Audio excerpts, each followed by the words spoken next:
Welcome to another edition of What the Fuck Happenings here in Mendham. Mostly.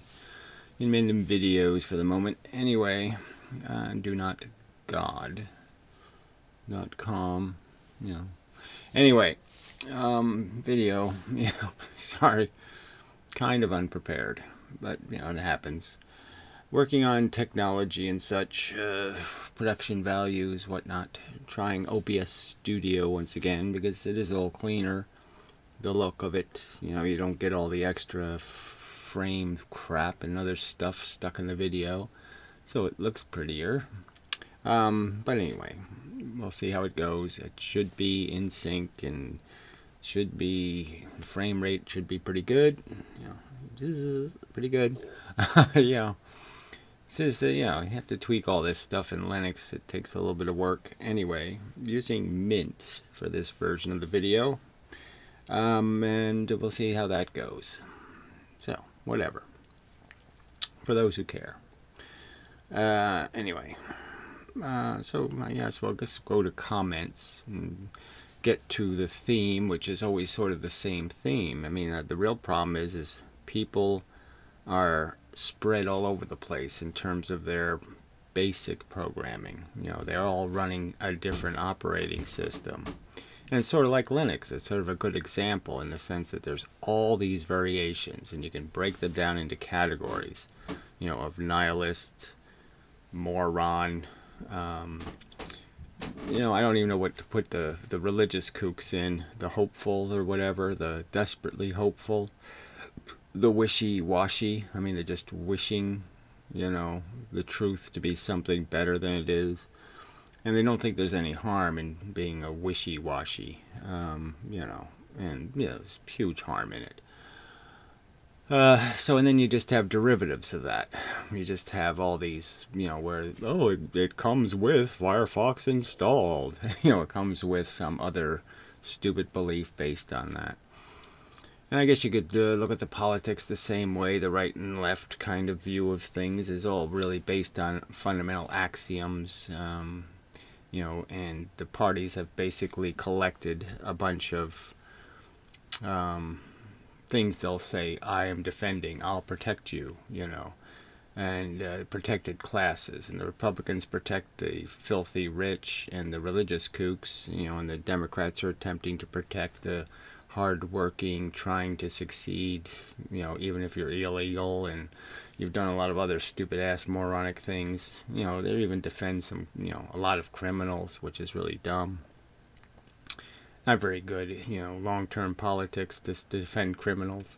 But anyway,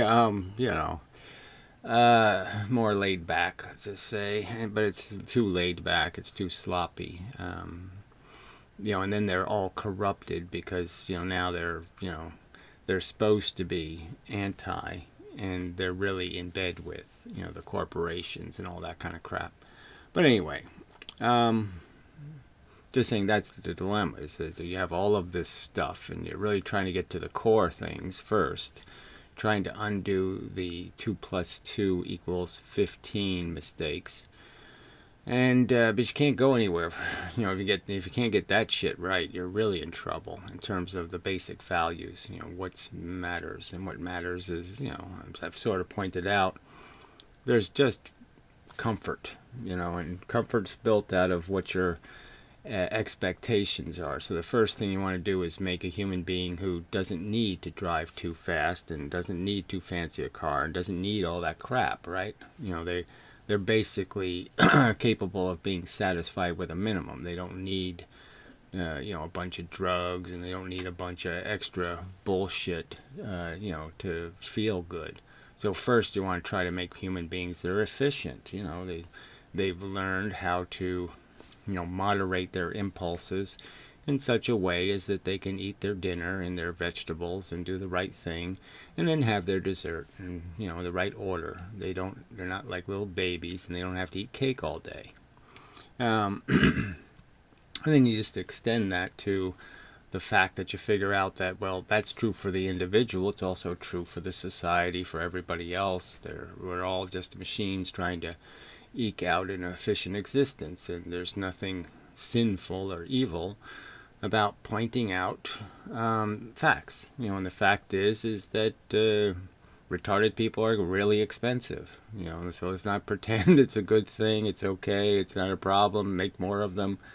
That kind of stuff. I mean, people have this delusion that we can put 1 million people, especially the religious kooks, we can put everybody into suspended animation. That is, we can let them die, and but not let them die all the way. Artificially just keep pumping blood through their veins, and so they're dead. Their brain doesn't work anymore, but we can keep them alive. And they think, well, we got an infinite budget. We'll just keep, we can keep everybody alive forever, even though they're dead. It's that kind of stupid shit. And you got to avoid that, because all those resources, obviously, you could put to some better use and all of that crap. So it's really dumb. Anyway, but that's all. This isn't that complicated. You do have to do it in a certain order. And I guess that's the video I should make is the one that's in the right order, where I go through every single little thing so perfectly that nobody can fuck it up. So anyway, during the week I did do a couple of videos to a nihilist kook, and it was just the typical, like the holiday thing, the somehow, they lie and say, it doesn't matter whether I suffer or I don't suffer, like it doesn't matter whether I walk over to his house, give him a cupcake, or I walk over to his house and stick a nail in his eye. And he knows, of course, that matters. Of course, it's a different outcome. It's a different universe. It's a different reality. The one reality has him hysterically running around in horrible pain, and the other reality has him, comfortable, just saying, thank you very much, that was very enjoyable. And his brain is pleased and comforted, and the other one, his brain is harassed and tormented and tortured. And those are two different outcomes. They're clearly, we can know, as personally experiencing these things, clear difference, no doubt about it. So first, they won't concede that as a fundamental truth. They'll somehow say, no, I really wouldn't care, and it wouldn't matter if I cared, because caring doesn't matter, so it doesn't matter, when they know it does matter. It's a real difference. If I made two universes, one with an extra nail in the eye, so the only difference between the two universes is one guy has a nail in his eye instead of a cupcake, and in this one he has a cupcake in it with a no nail in his eye. You could see the difference. You could say, well, if I have to choose one, I'll choose the one where there's one less nail in an eye. And you would choose it. So this is just such a lie. There would be no rational reason to choose the one with the extra nail in the eye. Just absolutely no good reason to do that, and you know it. So they just lie and pretend they don't know that they don't know that for a certainty. And then especially like I said, if they're the one with the nail in the eye, if they're the victim. And you just extend that with logic to say, all we're talking about is brains. And if my brain needs to be happy, I know the other brains are working the same way, and they need to be happy too. Whether they're good people or bad people, it doesn't matter. Whether they're nice or evil, brains need to be comfortable. And when brains are not comfortable, that's a bad thing. And it just doesn't really matter what brain's doing it. Doesn't matter whether it's an animal or a human. A brain in trouble, a brain distressed, a brain experiencing nail in the eye type trauma is something that needs to be corrected. It needs to be converted into cupcake. And that's just a fact. And it's a fact we can all know that, we can't have our cupcake by putting nails in other people's eyes. That's not logical. It doesn't work. The math doesn't add up. You're consuming more than you're producing, the value of what you're producing. And so this economics is so obvious. I don't have to go into Federal Reserves, and I don't have to go in how we're borrowing the money twice, and I don't have to go, I don't have to go into all this extended nonsense to explain it. I can, it's a pretty simple equation. And everybody should be agreeable to it, that yes, we're all in this, okay? We're all functioning as the same device, and what's good for one of us is good for all of us, kind of thing. And we can't keep pretending that, you know, you can spend $1 million on your happiness and 5 cents on somebody else's, and that makes sense, because it doesn't. All right, well, that's enough of a... So we'll do some comments on those videos. Well, one of those videos. Still haven't got it up on the Do Not God channel, which I have to get to. But anyway, the third and last part to the series of videos. So, and we'll deal with the comments mostly by the asshole I was responding to. Blithering genius, he calls himself. And, you know, obviously the blithering part is correct, but the genius part, not so much. We'll see what happens. So I have to click a button I hear. There, I did it. I made it. So anyway, are you going to cover the disaster of the upcoming election? Probably when the election gets closer, I'll make a couple of statements. But yes, it really doesn't matter. Everybody should know already what they're doing or what they believe in or what they give a shit about. And they should know that Republicans are evil, selfish bastards, and it's just a fact. And the liberals are stupid bastards, but their intentions are better, frankly. They're not overtly selfish, greedy bastards. They just turn out that way sometimes. But anyway, they're really bad, but they're not nearly as bad as the people who are deliberately shitty. Okay, Republicans. Anyway, appease them, arguments, blah, blah, blah. Blithering Jism would say that pleasure and pain are symmetric. Yeah, well, regardless, obviously, you know, or that they balance out. You know, that if somebody sticks a nail in your eye, then somebody's going to stick 1,000,000 cupcakes, you know, in your mouth somewhere. Somewhere it'll all even out. You know, somehow.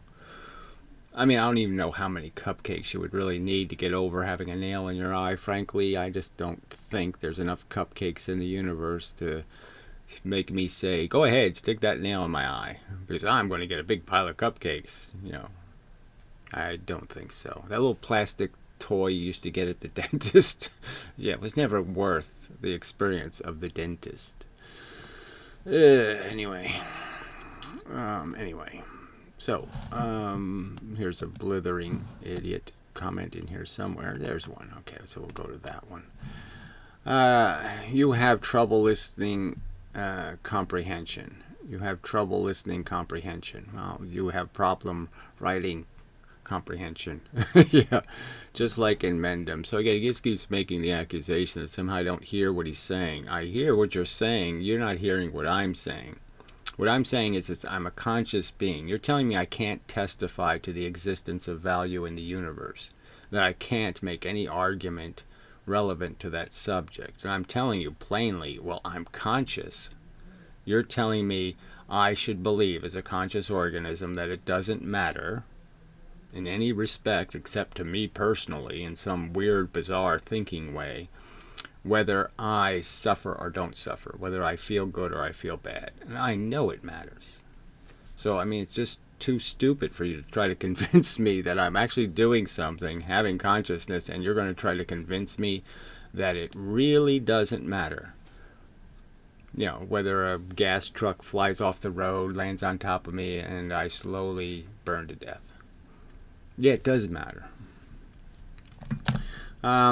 Just like in Mendham. In your case, at least you have the excuse that Mendham's babbling over me. So another silly lie, right? I'm playing his retarded video, actually letting him speak his words. And he calls it blathering over. No, I actually interrupt in the proper point. See, the funny thing is this blithering idiot plays my video, but he just lets me talk. And then he doesn't respond to any of it. And then he waits until I say something like, water's wet or whatever. And then he responds to that, but he didn't respond to the 400 other points I already just made that he just let go right by. Didn't deal with the direct questions asked, doesn't deal with any of the points made. He just plays them and then ignores their existence. So it's hilarious. I mean, it's not responding to anything, so why are you even calling it a response video? You play my video and then you wait until I'm done, and then you make some commentary relevant to only 1/10 of what I said, or 1/100th of what I said. It's so fucking lame. But still, you're asking a stupid question. I clearly stated many times in many videos that I don't believe in morality. No, you don't believe in value. So again, this is just such a lie. We keep saying it over and over again. You keep turning it into some moral code. It's an efficiency equation, a simple one. You're saying, look, there's two universes, nails and I, cupcakes. Now, I, as a reasoning intelligence, can understand that if you're going to make 1,000,000 copies of one of these two, you're going to choose one to make 1,000,000 copies of. That the obvious correlation, the thing that you should be saying to you quite loudly, what's the difference between these two universes? Now, one of them they write white text on black paper, and another one they do white text on, black text on white paper. So they have the inverse, and everything else is the same except this one's got a bunch of nails in their eye, and this one's got a bunch of yummy cupcakes. I'm just saying, you're not going to give a shit about what color of paper they write on. You're going to sit there and say the obvious thing that's different is all of this horrible suffering and all of the non-suffering over here. So if I'm going to make 1 billion of them, I'm going to make 1 billion of these, because the outcome is better. So we can understand different outcomes. And we can clearly understand because we're involved. I'm conscious. I clearly understand the superiorness of the outcome where I feel good and the outcome where I feel absolutely horrible. I know those are two outcomes that are completely different. They couldn't be more oppositely different. My worst day versus my best day couldn't be far enough away from each other in terms of outcomes and differences, value difference. So, and you're telling me there is no value difference.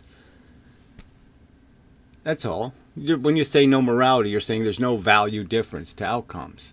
No, there is, and we can decide it. And I'm saying quite clearly to you that, yes, all the other crap doesn't matter. Feeling good, feeling bad is all that really matters. And all you want is an outcome that produces more good feelings than bad feelings. Now, the tricky part is outcome, right? Because I could say, well, it'd be good if all the people got so stupid they didn't even know what the hell was going on, so they couldn't suffer too much because they couldn't worry too much, and they couldn't be concerned, and they couldn't get depressed, and they couldn't get all this other stuff. Well, the bad news is, though, is retards aren't going to make a world that's civilized, and they're certainly not going to understand that maybe life is too stupid, and they'll have too many kids, and they'll do all kinds of other stupid things to make things a mess. So, obviously, by outcome, you mean total outcome. What's the end product of the adventure? I mean, measuring it in stages is sort of cheating. What you really have to measure is the net effect. After it's all been said and done, what was the influence, positive or negative? Anyway, but that's all we're talking about. So again, I've made it so explicitly clear over the years. I'm talking about value. I'm talking about a reasoned and logical equation. And I'm clearly talking about something relevant to sentient life, not something relevant to a computer. A computer doesn't know what feelings are. It will mock them for you. If you want to get mocked, you can tell a computer, oh yeah, they feel pain, by the way, whatever that is. Yeah, but the computer doesn't know. He'll just make a joke. He'll be like, oh yeah, I'm supposed to take that seriously. Humans said so. Oh, who cares what a human says? They say they feel. Whatever that is. Right? So, yeah, a computer could mock it, but somebody else who's sentient and conscious, they're not mocking it. Somebody else who has kids and have seen their kids suffer, no, they're not going to mock it. All right. So again, he keeps changing the subject to some moral statement. It has nothing to do with morality. It has something to do with just observing the fact that the world changes, and the changes are different. It could be this, it could be that, it could be some other thing, whatever, and that we will actively make these decisions that will cause the future, and our decisions are based on what we value. Okay, so morality it's not part of the conversation. Conversation is about what do people value. All right, so nothing makes right. So again, of course, right is the better outcome, period. So it's that simple, And the better outcome is going to be defined by how sentient life is treated. So I can make an experiment where all the rats are happy and they all get along and everything works out kind of nice and they all die gracefully in hospice and blah blah blah blah blah. Or I can make a system where the rats slowly chew each other apart and their fur's all a mess and they're all ragged and terrible and bloodied. And I can know the obvious, that it's, if I'm going to do this experiment again, I'll do it that way and not do it that way. So again, easy to discern, easy to see. So again, he's denying his own conscious experience clearly, and he's pretending that he actually believes in some edict where we should be indifferent to outcomes, when he's not indifferent to outcomes. If outcomes matter for you personally, then you have to understand that outcomes matter for all of us as a pile of mattering beings. Okay.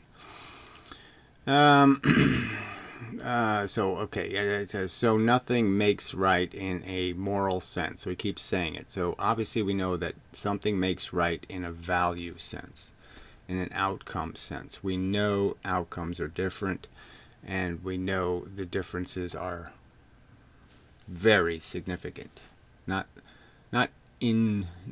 irrelevant. And anyone who's conscious knows that that's the truth for their existence, and therefore they have to know it's the truth for us as a social, or as a race, as a species, as a kind of animated organism. There are no moral rights and wrongs. So again, he's saying there's no preferential outcomes. There's no better outcomes. All the outcomes are the same. And clearly nobody can defend that. No, nobody. It can't be defended. It's too stupid. And it's a denial, again, of something so visceral. Something like I said, there's just no way you're going to convince me.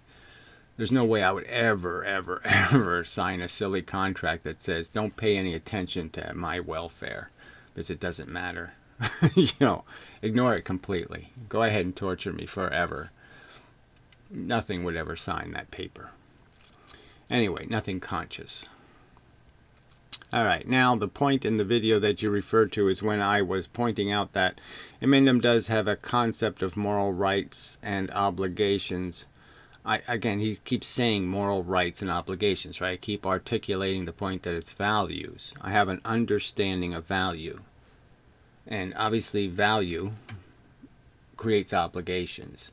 There's no is-ought gap. Once you've established the existence of value, you've established a whole bunch of oughts. It ought to add up to more. More happy, good. Less pain, good. That kind of thing. Although he had just denied it, so that's a lie.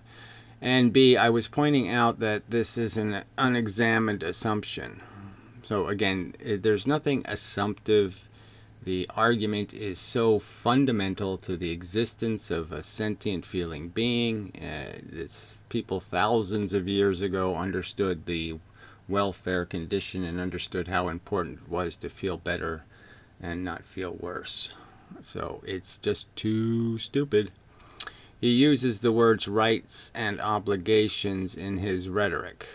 Right and obligation. I use them to be completely coherent to the concept of producing the best outcome, the best value outcome. And the value outcome has to do with some balance between how things feel. And I've sort of made the point that yes, the fact is that what we're really doing here is fixing errors, cleaning up messes. And that, if you can make a mess that cleans up 500 other equal messes, well, yeah, clean up the other messes. So if you can do a harm now that will prevent 500 of the same harms tomorrow, the math is pretty obvious. You're kind of compelled to do the right thing, which is make the small mess now to prevent the big mess later. I've made the point the future's much bigger than the present. Just a fact. A lot bigger. Alright, anyway. and I was questioning what these refer to. So again, there's no questioning necessary. It's just, again, I've said it so many times. It's just the nature of consciousness. Nature, in trying to synthesize value, produced real value in sentient brains. It produced it. Okay, value didn't exist in the universe until nature tried to, duplicate it. Project the illusion of it. And by attempting to project an illusion of value, it created real value. It's just a funny irony. I said it can't be the laws of nature. Okay, so again, I don't even concede the existence of anything called a law of nature.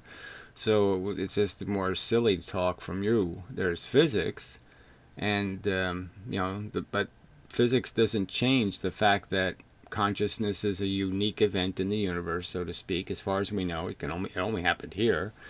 And it has something to do with this elaborate function that takes place in a brain. And you can call it anything you want, but the fact is that we can trace it neurologically. We can say, well, yeah, you can pull out all my hair, and you can take the skin off my scalp, and I'll still have a brain. And then you can start taking actual hunks of the brain out, and I'll still be conscious. You can take away some of my memories, you can take away this, you can take away lots of stuff, and there's still this consciousness thing happening. So there's an element to consciousness, the minimum amount of brain function. And the truth is that function's going to, there's a minimum amount that creates a sensation that's terrible and a sensation of bliss. And wherever that configuration is, the fact is, if it's in the universe, then something's suffering. It's a configuration. It's a shape of matter. It's a material thing. Suffering happens in a material device. And the fact is it's real. So we can call it an illusion.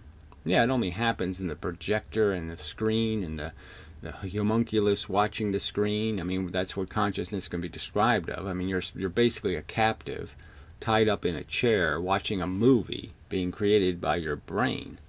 And so it's all an illusion. But as Einstein said, it's one hell of an illusion, as he said about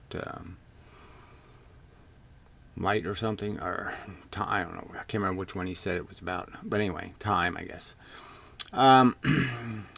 He uses the words right and obligation as rhetoric, and I was questioning what these refer to. Well, again, you're not questioning anything. You're just playing word games over and over. I said it can't be the laws of nature because in nature might makes right. Well, again, so you did say the words, you knew they're loaded, so you're going to pretend, oh, I didn't know that was a loaded phrase from the past. Oh, yeah, sure it is. It's a loaded phrase, okay, might makes right. And so it does, and quite obviously it doesn't, and it only makes right in the satirical sense. The fact that the winners get to write the history, and the winners, there's lots of those kind of functional facts of existence, but it doesn't make right in any pure sense, and everybody already knows that. So doesn't make a good outcome. The winners aren't always the guy with the right plan.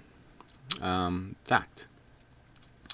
It also can't be a social right he's talking about. Well, again, the social contract is already built on this construct of valuing welfares. So you're way out of luck if you want to get into any of that. I think some of that social contract stuff makes perfect sense. I mean, there's no way we could be organized as a society if we don't have respect for the fact that we individually are experiencing life and we all have these different definitions. And the fact is there is one right answer, but we as a society aren't ready to get there. And so we have to use a democracy and different rules to decide what these behavioral laws will be that we will abide by. And I'm okay with that. I should have to convince you. That should be an obligation for me to convince you to do the right thing. Anyway, and I was questioning what these refer to. Okay, the social right he's talking about, because obviously I have the social right to take my food out of someone else's hide. Well, I don't even understand where you got that from. You don't have a social right to take it out of somebody else's, and by somebody else's we're talking about other people. You surely don't have that right, and there's no reason, no good reasoning, I would argue, that you can take it out of some other animal. I mean, you can't. I don't think you could legally eat a chimpanzee. So there are other animals that are protected class in terms of thought of as a kind of cannibalism. And a trespass that's just too egregious. Making dog food out of chimpanzees. I don't think too many people would go for that.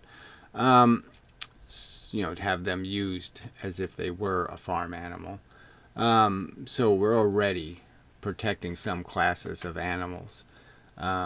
Here we already are protecting dogs and cats from casual uses, using them as targets in target practice in the military. They can't use dogs and cats anymore. They can use pigs, but they can't use dogs and cats. So there's all kinds of indication of this already expanding. And clearly I make the argument that there is no fundamental reason, no reasoning to society's willingness to torture animals. It just has to do with the fact that they're gluttons and pigs, and they've decided to take what really isn't theirs. And so they've written it into law that it's okay to do only because they're addicted to it, and they don't have the ethical character to say, no, we're not going to do that. We're smarter than that. But there's no intellectual integrity. There's no intelligent integrity to the argument that the welfare of a human or the torture of a human is any grander or more valuable, especially a human fetus, for example, than a sentient pig. But anyway, so what kind of right is he talking about? Well, I've made it clear what right I'm talking about: the right of every brain, okay, to be treated and respected as a brain capable. So if you make a brain capable of feeling, a device capable of feeling, and it can feel bad when you turn it off or attempt to. It can feel bad if you start ripping out its wires or fucking with it. And it will experience a conscious feeling of torment and pain and suffering. Then I'm saying you're obligated to respect that. That's it. It's not any more complicated than that. You have to give it its fair respect. It's different than a brick or a rock. A sentient brain is a different thing, and you have to treat it differently than rocks and bricks.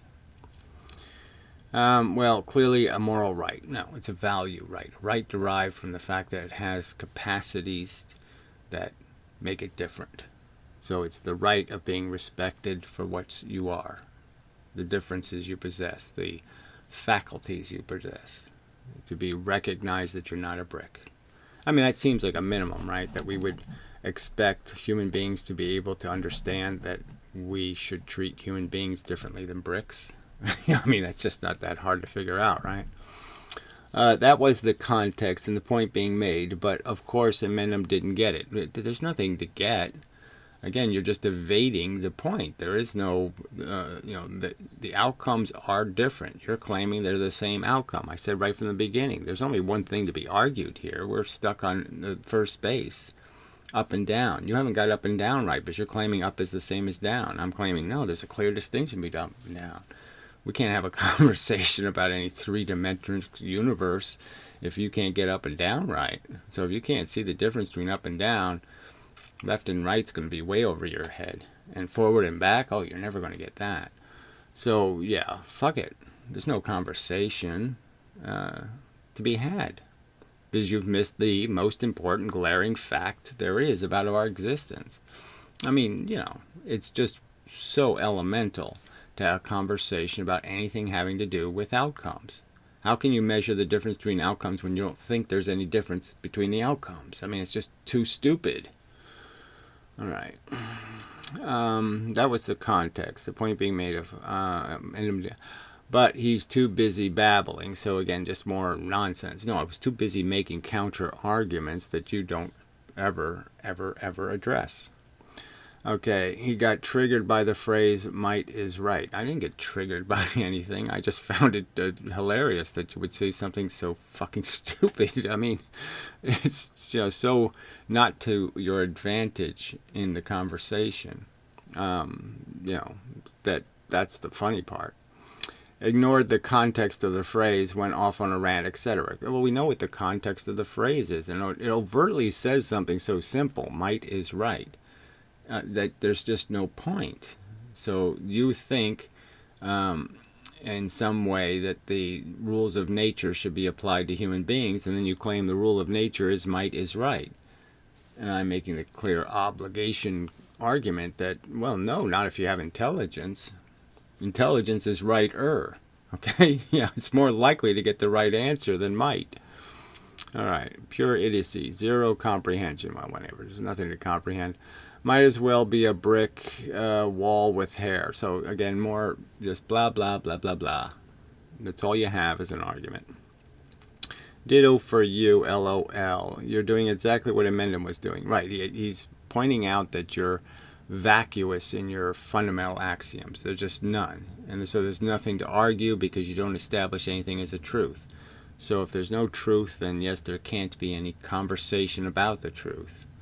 The fact is the world does have different features in it. There is a difference between lakes and mountains. And there's a difference between suffering and pleasure. And there's a difference between feeling and not feeling. These are all different things. Ignoring what I said is going off on a rant. You guys are too stupid for philosophy. Yeah, well, you're just, you're so delusional if you think that's a persuasive argument. That you somehow have explained how it's the same to any feeling being on Earth. It just really, you're just being fooled by your subjective bias into thinking it's better for you to feel good. It's a lie. It really isn't any different. You think you can really persuade somebody rational on Earth, okay, that, oh, I'm just being fooled, that really the sensations of torment and torture are just as cool as the ones of bliss and peace. Yeah, I don't think so. That religion won't get off the ground. Anyway, why would I need a right to take my food out of someone else's hide? So again, the right comes from the outcome. So if you explain how the outcome is better, when you do that, then you can defend it. But if you can't, you can't. And obviously you can't in a social contract form. We're kind of doomed. I could clearly argue there's lots of people the world would be better off if they were dead. And I would include you as one of those. I think the world would be a better place if you were fucking killed. Just a fact. All right, now, the outcome would be better. It'd be better not to have asshole, psychotic, sociopathic retards walking around, especially if they're breeding. That's just terrible. So I think it would be a better world without you. No doubt about it. I don't think you do anything in the world. You probably vote for Republicans, but they're selfish, greedy bastards. You probably are just evil in everything you fucking goddamn do. You're probably a menace and a harm to everything around you. No doubt about it, in my opinion. So, but it doesn't matter. That's just my opinion, and clearly the social contract provides you rights to be protected until we know for sure that you people really are a menace. So until I can get the democracy to agree that, yes, if somebody can't say they respect the feelings of other people, if they can't sign that, to get their social security number or something, you have to say, yes, I will respect the feeling rights of other organisms on this planet. If they can't say that, then yeah, I think we should just, discontinue their function. They should be computers. We just don't, little programmed robots. We shouldn't let out of the robot box. They should be sent back to the factory to be, reconditioned. They need some remanufacturing. All right. So there's blithering again. You are literally insane. I've already explained it. Go back and read again and listen to the original video and take your meds. So when you have to resort to the take your meds, Anyway, might, so let's see what fantasy said here. Might is not right according to nature, dunce. There's no scientific evidence for that. I ask you, utilizing two comments, why you foolishly think that might is right according to nature, and right in what sense?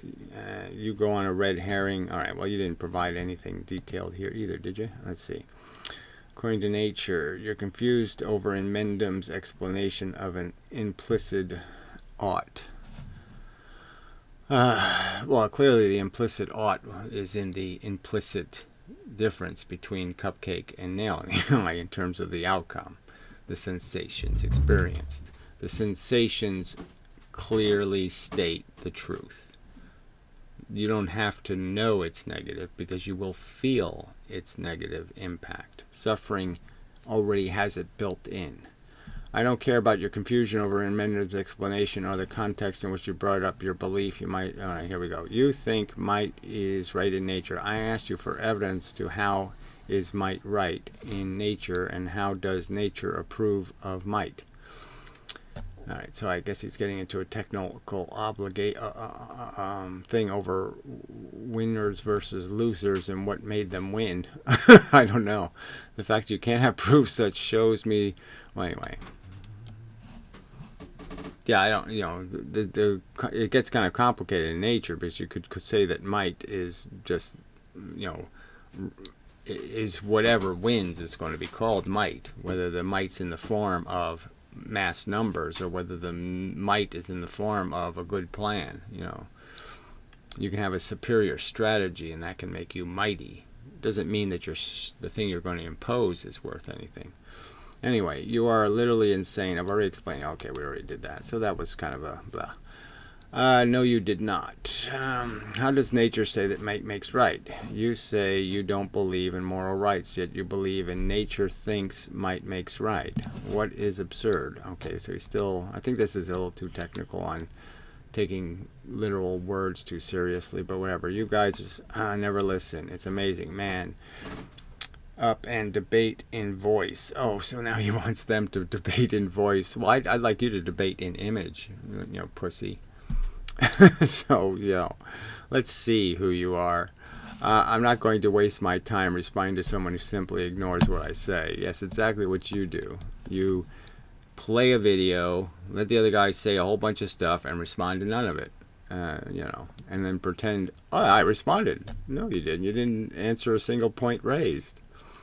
Let's see. Nobody here ignored anything. Anybody go back and read what has been said. All right. Let's see what he says. In voice, I could stop the incessant babbling and point out how you're... So he could stop it. So in voice, he could stop the other person from talking. Oh, so that's great. Anyway, hilarious.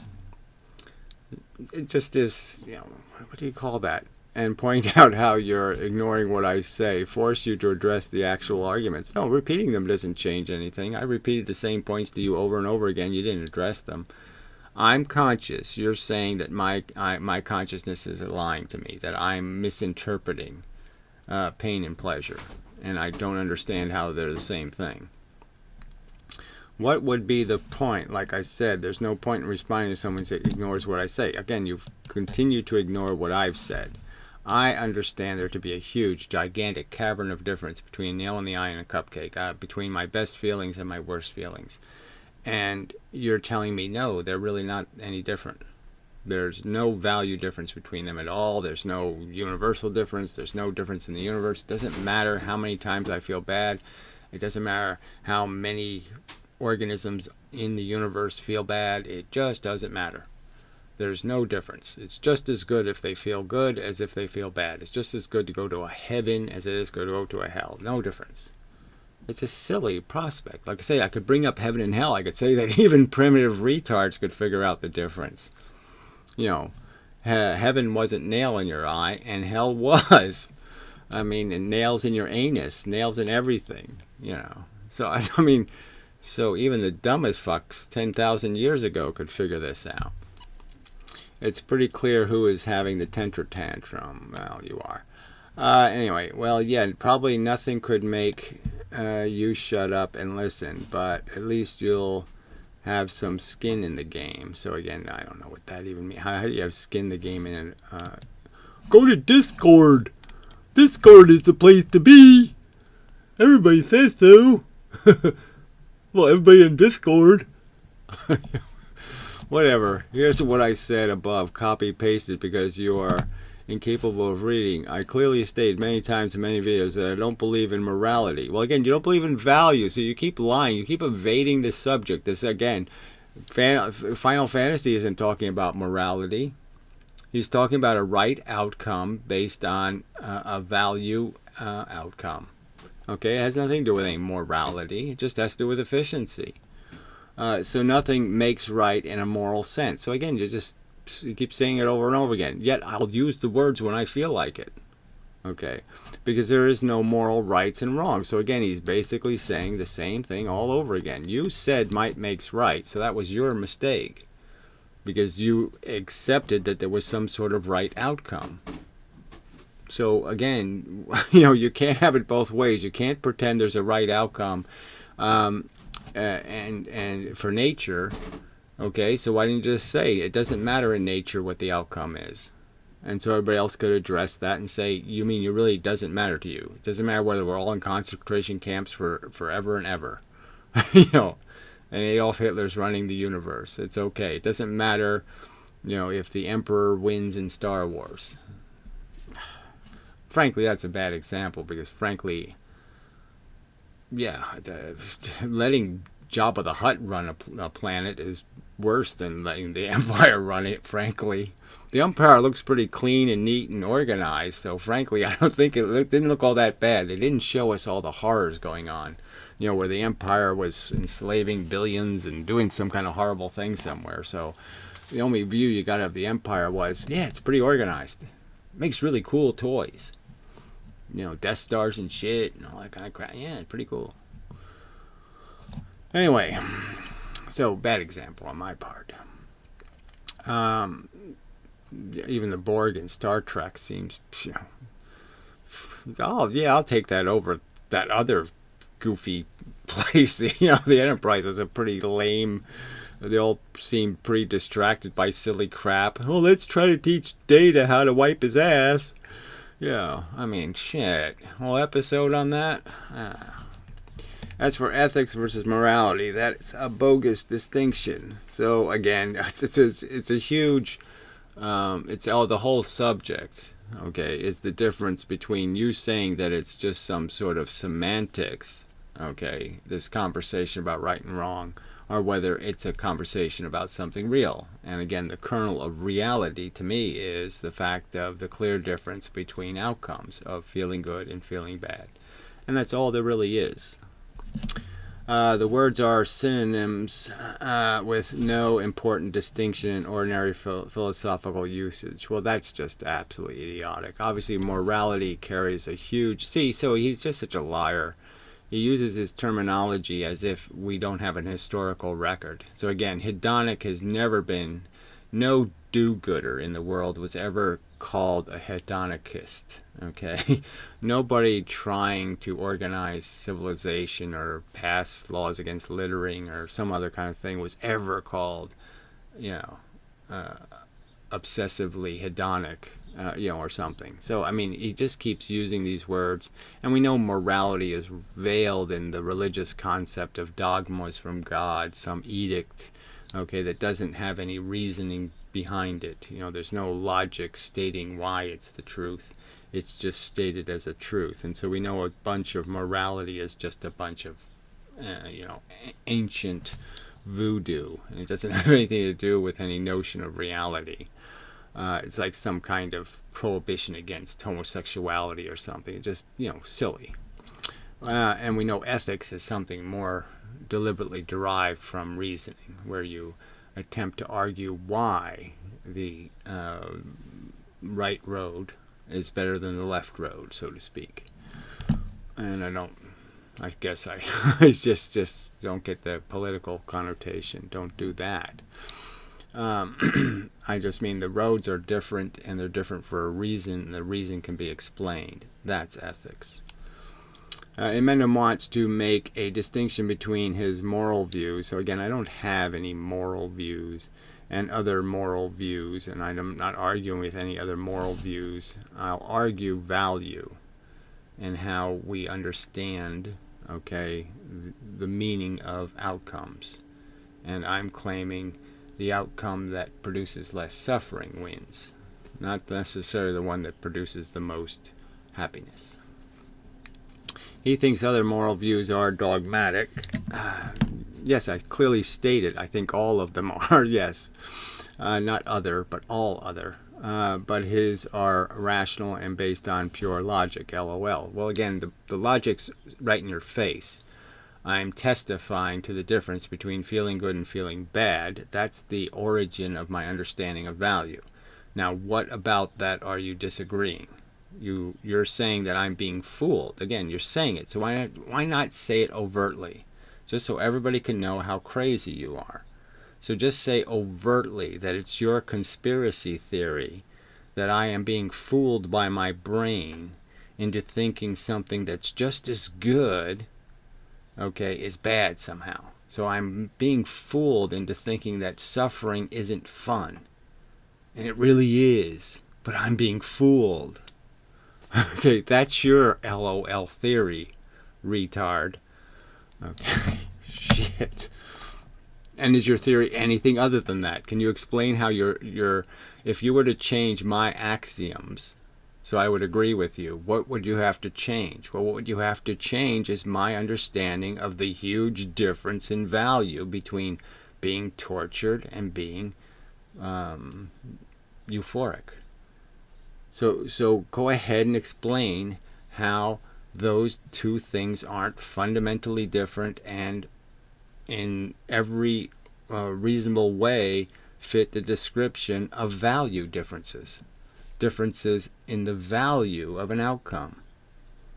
The value in the do it again kind of sense, or, it deserves to be purchased. It's a good deal. Okay. Let's see. I hope at some point you will see a debate between Eminem and a reasonably intelligent person. Oh, well, Steen Peterson is not somebody very reasonable either, so. But it is reasonable is difficult to find.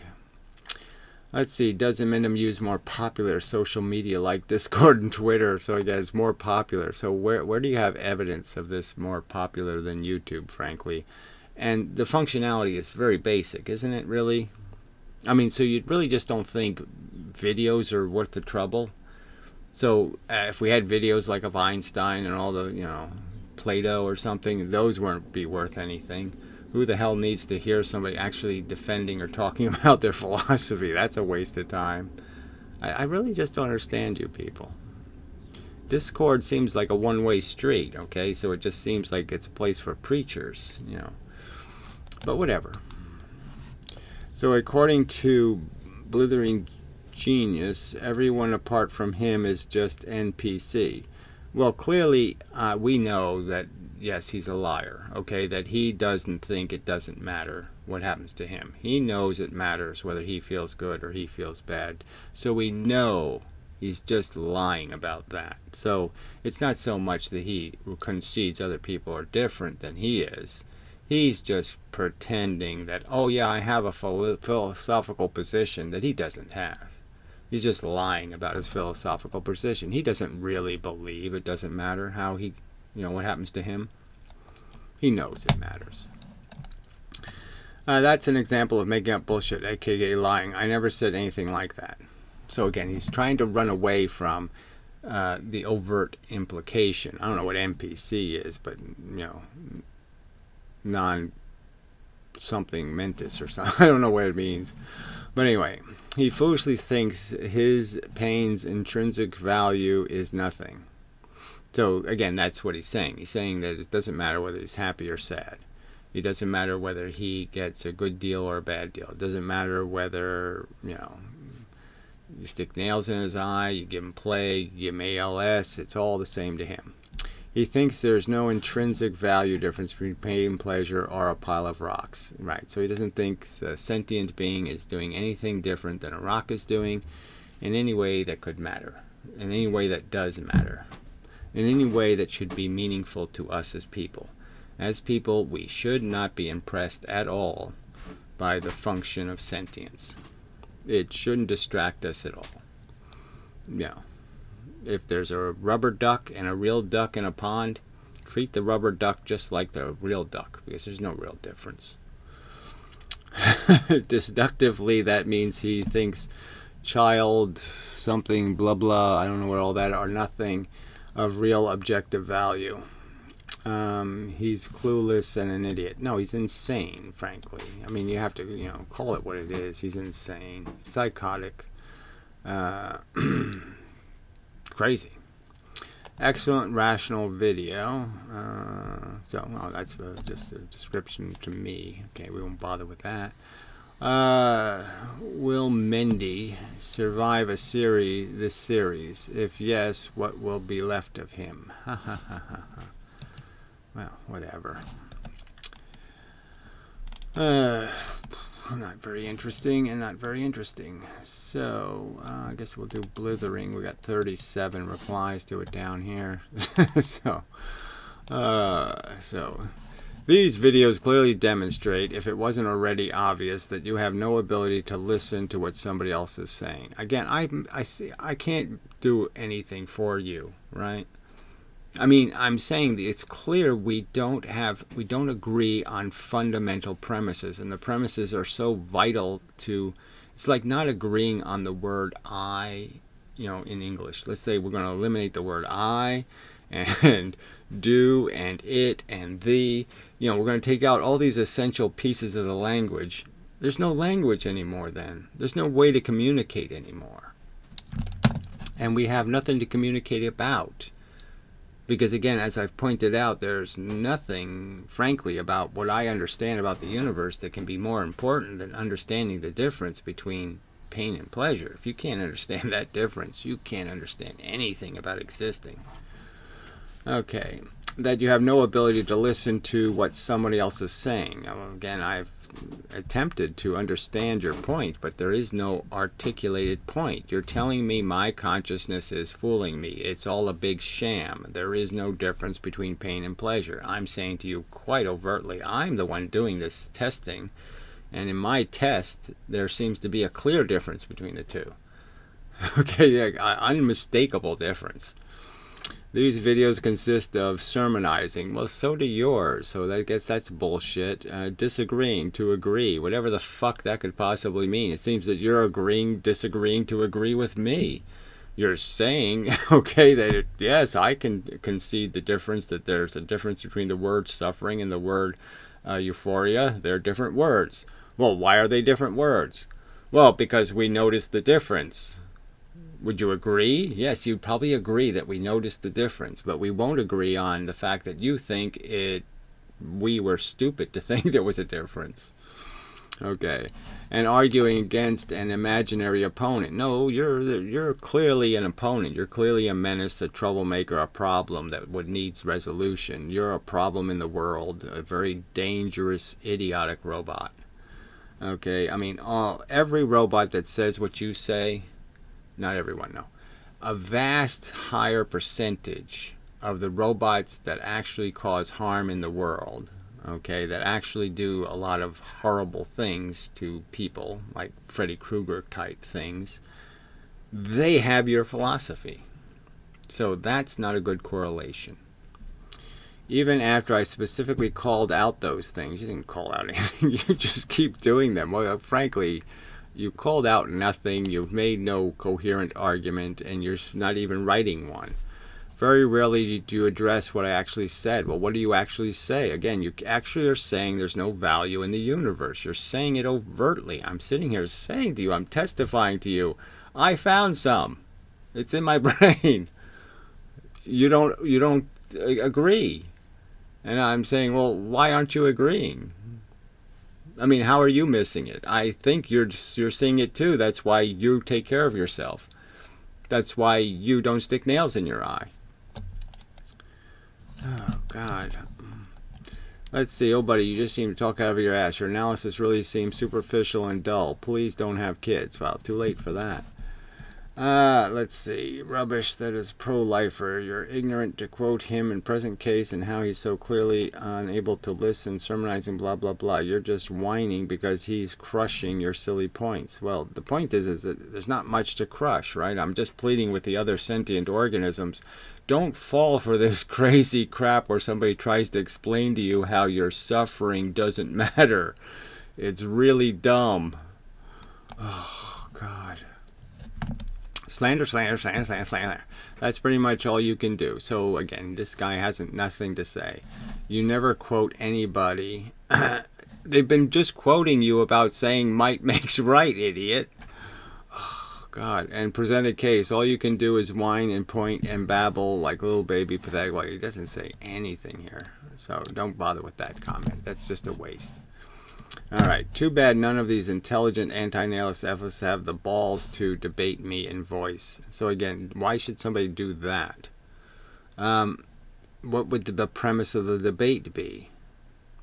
Just think of the ponage. So he thinks he's going to somehow win an argument with another sentient organism that testifies, well, it's been my experience that there's a cavern of value difference. I'll say those exact words. There's a cavern of value difference between my best day and my worst day in terms of my sentient experience. Yeah, those bad feelings are a lot bad. A lot badder. They're a lot badder than the good feelings. Yeah, a lot. A cavern of value difference, actually. Cavernous. I mean, like bigger than like 1 billion Grand Canyons worth of cavernous. A huge value difference. What's your counter argument? Do you have anything to say to that basic argument? You're saying there's no difference. I'm saying there's a cavern of difference. Shouldn't we start there and kind of end there with the conversation? Because frankly, if I can get you to agree there's a cavern of value difference, then we're done, right? Because then we agree about everything else. Frankly.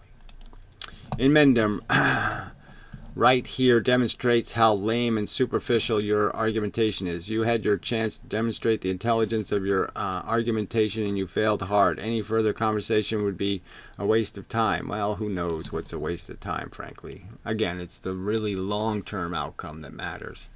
You know, when the whole book is written.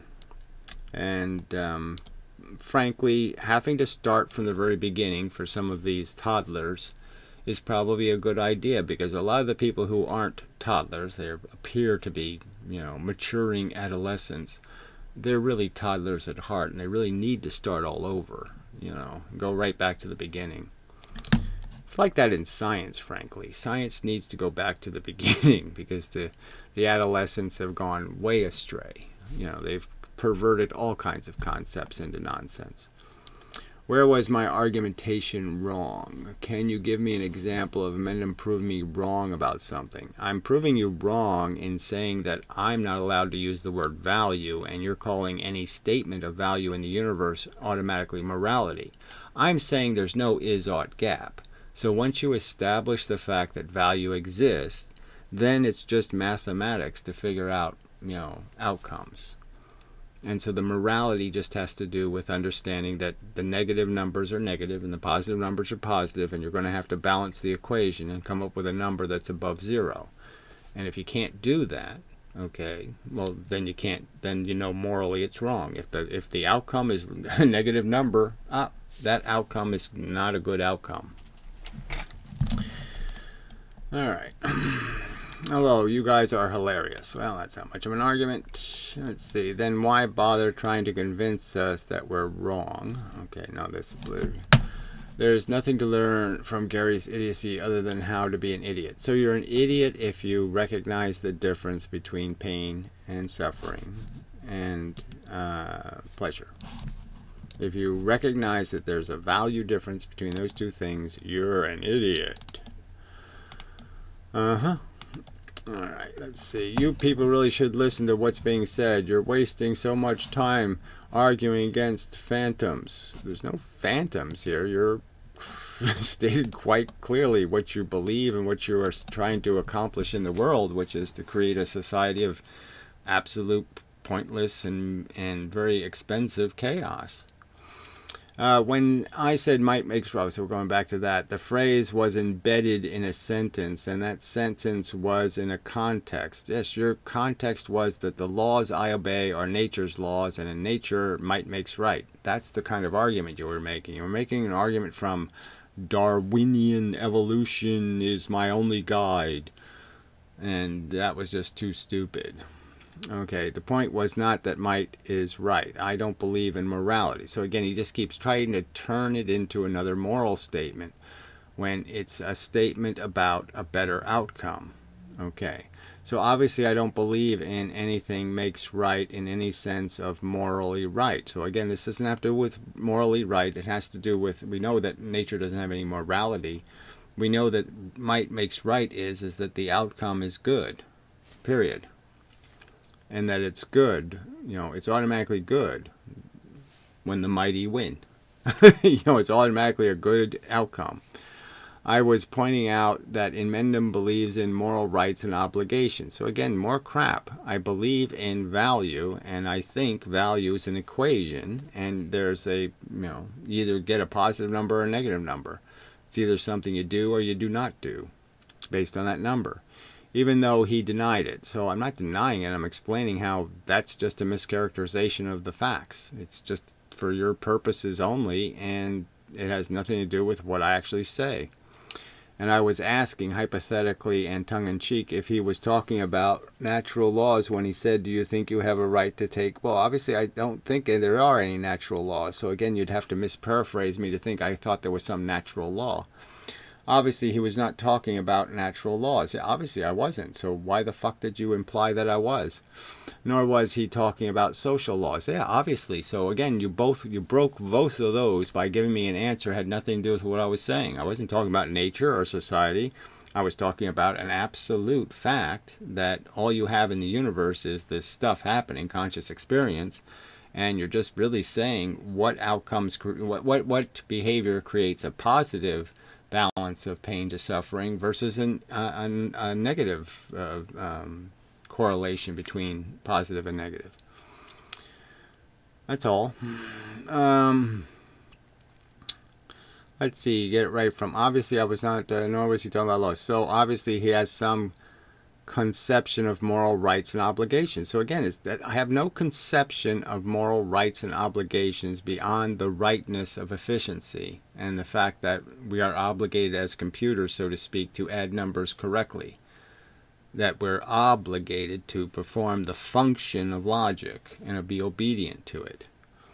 All right. And that is not imposed on us by nature or society. It's imposed on us by intelligence, understanding of the distinction that there is a red thing and a black thing, a positive number, a negative number, and that positive numbers are good and negative numbers are bad. Not that complicated.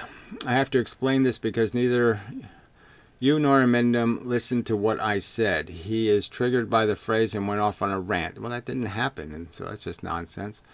That had nothing to do with what I said other than it was triggered by the phrase might makes right. So again, there was no triggering. I just obviously took advantage of the fact that you stepped into saying something that, yes, most reasonable people will understand how crazy you are. Okay, a valid ethical rule does not need to satisfy the objectivity of the cosmos. So again, it's not the cosmos that can think, we can. We have the intelligence. We're the one it has to satisfy. Our brains have to be satisfied when something happens and we can see the redness. We can see the deficit. We can see the suffering. But the standards of reasonableness of our intellect, a valid ethical rule does not need to satisfy the objectivity of the cosmos, but the standards of reasonableness of our intellect. Yes, that's clearly a good quote. Well, I have applied my intellect to the problem of ethics and concluded that it is a delusion. So again, he's saying there's no difference between the outcomes. So you could I could propose that we invent a machine that just produces suffering, half-formed animals that just are tormented, in a, kind of like in the Alien movies, you know, when they made the other Ripley's, you know, and they were all deformed and hideous and a mess. I could make billions and billions of those, and you'd say I was doing something just as good as, you know, petting rocks. Same difference. Well, I have applied my intellect to the problem of ethics and conclude that it is a delusion. No ethical laws are, so again, these ethical laws, no, they're ethical conclusions, they're statements, they're judgments. Ethical judgments are etched into my brain are someone else's. So again, there's nothing about them having to be etched into them. It's just a logical consequence. Once you establish the existence of good and bad, then you're stuck with the consequences. There's no is-ought gap, okay, or anyone else's. I reject morality as an unjustified and incoherent notion, just as I reject the notion of God. So he thinks it's just as silly. Me making a distinction between feeling good and feeling bad is just as silly as believing in a God, a fable, a silly story. That's what he's saying. Who can defend that? Nobody. But there must be enough people defending it, because if everyone told him, you're an idiot, he'd figure it out. So there must be some other kooks petting him somehow, saying, well, I'm glad you're sure defending us non-believers in feeling outcomes. You know, the holiday types, I guess. So anyway, this is just a veil. Like I said, these are the boots the Nazis wear. You know, this is the boots they put on their feet so they don't get any blood on them. This is a way of evading life's responsibilities. These are people who really are the harsh takers because they annihilate any obligations they might have to the world, to understanding that the outcomes matter. Well, I have applied my okay, we did that. Keep in mind that your supposed reasonable ethics have never been practiced by any culture in human history. So it's just kind of silly. Obviously, cultures have done better and worse at attempting decency. And yes, human beings haven't grown up enough. We have too many of your kind in our populations to pervert our laws and break them. So because of you people, humans haven't advanced as far as they should have. Nor is it practiced by any animal, nor is it practiced by individual humans even in modern times. Well, that's just idiotic, without enormous hypocrisy. Now, humans aren't perfect, but there's lots of people who understand the basic theme and often moderate their own selfishness in support of some social good, or even the benefit of their neighbor or something else. They will be inconvenienced to help someone out. Lots of people will be inconvenienced to help somebody out. There's lots of good, people who are just saying, yeah, I can help. It won't be that big a deal. You got a flat tire. Yeah, I can call AA for you. I can do something. You think the rules of reason imply your ethics, but you also think that 99% of humanity validates your ethics on a daily basis. Well, that's absolute nonsense. I don't think anybody posting on one of my videos thinks the majority of people are on the side of good. They know they're just versions more. There's an awful lot of assholes like you trying to evade their real responsibilities here on Earth. The rules of reason do not transcend the rules of nature. So again, he goes back to nature. There's no rules of nature, so that's just silly. I mean, what can happen, and we know it's cause and effect, so we know, it's kind of deterministic. And we know that evolution just doesn't go anywhere. I mean, it's a gladiator war, and all you're doing is saying, well, this year funnel-shaped gladiators have the advantage over bottle-shaped, because they go on top and suffocate the bottles. But as the bottle evolves, right, it evolves a hole poker that pokes more holes in the funnel, and so now the funnel can't suffocate the bottle anymore, and so now the funnel's pretty lame. because it's silly and the bottle can just step on it and then its funnel gets stuck in the ground and it can't fight anymore. So the gladiator war just gets a tug of war of tools. And yes, the tools get embedded, so you end up with visceral legs and visceral parts and all kinds of other stuff because the tools don't get totally changed. And so we just end up getting more and more complicated, but it's just a battle in nature. So it really doesn't evolve anywhere. You just make predators and prey, and it's a theme that's followed. And that's it. But that doesn't have any other shape or form. There's no other guiding principle, retard, except tools. And there's no perfection, unless you want to say crocodile or something. The very durable gladiator, the gladiator that'll always be around, is probably the crocodile. So it doesn't have to change the basic theme. It's so simple. Teeth, rip in pieces, gobble, gobble, digest, poo. I mean, it's so simple. But maybe natural rules of logic or something like that our brains reflect, but those would be part of the rules of nature. So again, just kind of mush. Obviously, a thinking, reasoning brain was part of evolution, and it was good because it did do logic reliably. It understood I can't walk through trees, okay, and it also understood through the mechanism of the creation of this idea of positive and negative value. Again, nature synthesized its existence, and through the synthesis created a real ouch, and that was the mistake. This is a good example of dishonesty, sophistry. X is not Y. Oh, okay, so this will be, this is when they really get too silly, is when they start talking about X's and Y's and A's and C's and stuff. You are not me. So what does that have to do with anything? There's facts, and they can be defended logically as being true or untrue. Logic tells me that if Y equals X and P times X, then P, Y, whatever that is. Logic does not tell me that you are me. So again, there's no one's arguing you are me, so that's kind of silly. But what they're arguing is that toaster is toaster is toaster is toaster. That there's no point in getting personal about the toasters. Or that what is good for me is good for you. We know what's good for toasters, okay? And so it just isn't that complicated. Or that it should treat you as I treat myself. Well, it would just say, I would argue logically, if we understand that there's only part of myself that I'm valuing, and that's the part that's actively trying to feel good. And so it would be just plain silly for me to think that feeling good means more when it's in me than when it's in somebody else. It's not a rational thought. And so again, he's pretending. You can just see that he's conceding that he feels, and that he knows the difference between feeling good and feeling bad. And he just doesn't want to accept the responsibility of recognizing the rest of the world feels good and bad too.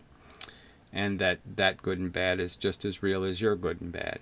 And so that you can't take what you want without recognizing that if you feel good but you made a bunch of bad feelings, that you didn't do a good thing. You weren't economical. And it's the same thing as you being stupid to yourself. That is, cutting off your own leg to spite your face. Breaking your nose to spite your face. None of these things follow from logic. They all follow from logic. The cliche, cutting off your nose to spite your face, that has intrinsic logic in it. You haven't thought this through. You have never applied reason to your moral belief. So again, more nonsense when all of these people are advocating for a reasoned argument about the preciousness of sensation outcomes. You just take them for granted. So you're the idiot doing that kind of nonsense. I'll explain the problem with your example. Falling in a hole and getting trapped isn't pain or pleasure. So we're already done, right? So we're already done. Nobody fell into a hole of cupcake, fluffy frosting. So the analogy is just idiotic. Obviously, you're totally perverting a reasonable analogy.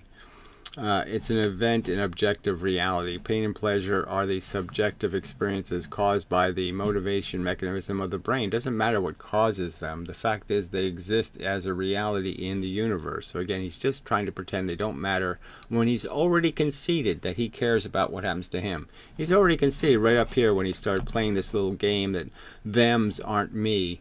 Right? Why would he bother with a thems aren't me argument, if he didn't care about me? So that's all this is about. We know it.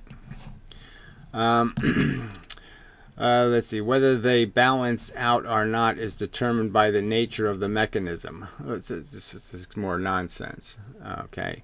Whether the experiences last 3 seconds or the experience lasts 300 years, that's the thing that matters.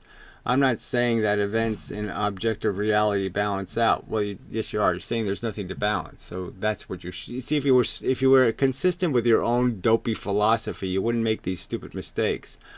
You wouldn't even worry about them balancing out, because you're saying they don't have any intrinsic value, you idiot. So what is there to balance? How can you balance when there's nothing has mass? You're saying all the particles have no mass. There are no massive particles in the universe is essentially your argument. No value mass.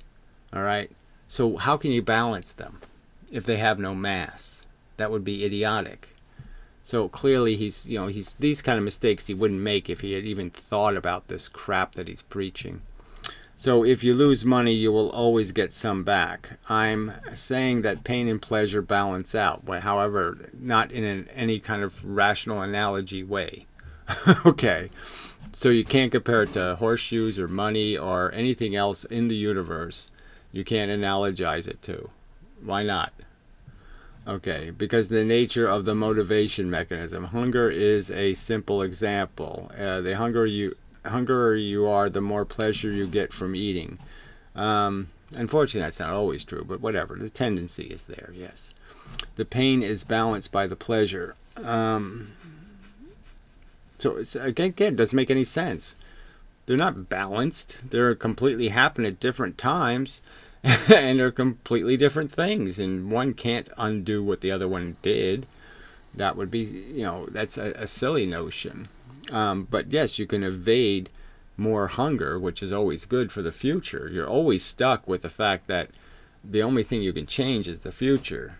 So obviously that we have a huge bias towards the future, because that's the only thing that can still be. The other stuff, we're just stuck with it. We can't change it. I talked about this in Ephilism, Arguing the Argument, and other videos. Well, I'm sure you didn't talk about anything that was reasonable. At least you're addressing something I actually said, so I'll give you credit for that. The other people were arguing things you actually said, idiot. So, that's just rude to pretend they weren't arguing things you actually said. I don't misunderstand your arguments. I respond to them. I think I misunderstand your views, and you should talk to me in voice. Text has limitations. Yes, I would agree with that. But I think voice has limitations over video, frankly. But whatever. Reason is 100% determined by the laws of nature. So this is kind of silly, right? I mean, the laws of nature aren't telling us that in any beyond saying the laws of physics, maybe. But again, it's just a statement. Either if you acknowledge the existence of a distinction between something, then the distinction exists. You have identified it. It's real. And then you have to deal with the fact that there's a difference. Thus, it does not transcend nature. Yes, we can think about nature, but we do that thinking in our brain, and that is determined by the laws of nature. So again, he keeps saying that somehow we can't logically understand. Nature tells us what to do and how to do it, when we know that, no, that's not what's happening at all. We're having conversations all the time and moderating our behavior all the time. So anyway, this is just such a deny of the whole progress that human beings have made from being animals to becoming something more sophisticated and complex and different. We're in fact different than animals because we have different understanding.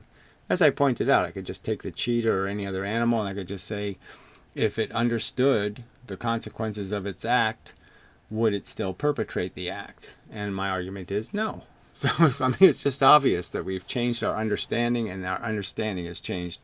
And there's nothing natural, so to speak, about the innate acquisition of that knowledge, in the sense of no natural law is forcing us to color it in any direction. So that's just nonsense. But anyway, probably enough of a video. And such. Went over enough of it for the 400th time. But again, the argument is just about a simple argument. I mean, all there is to the argument is the simple argument that, again, I'm experiencing consciousness, and I'm saying I can see this cavern of value difference, and I think the value difference is meaningful, and it matters, and it's important, and it's significant, and whatever word you want to use for it. If there's something to be concerned about in the universe, you should be concerned about the welfare of sentient organisms. Everything else, okay, if it doesn't affect whether something feels good or bad, doesn't matter. I don't really care what happens. You can do anything to it. If it doesn't change how things that feel, then it just can't be interesting. And everything that does affect how things feel is worth our interest. There, that's not complicated. All right. So that would be enough, I guess. I could do something different here, maybe. I can do this scene switching, so I could just fade to that scene, and I could fade back to that, and I could fade back to this. So anyway, maybe I'll get around to doing something more interesting and all that kind of crap, and once I get this reliably working. So far it seemed to work fine. So I'll save the video. Hopefully the sync is correct and the frame rate stayed and all that kind of crap. And if it worked, then we have gotten where we need to be, pretty much. I mean, I'll try 2 cameras, which will be the tricky part. But anyway, till the next time, and such and so forth, and the whatnot. Yeah, face forward.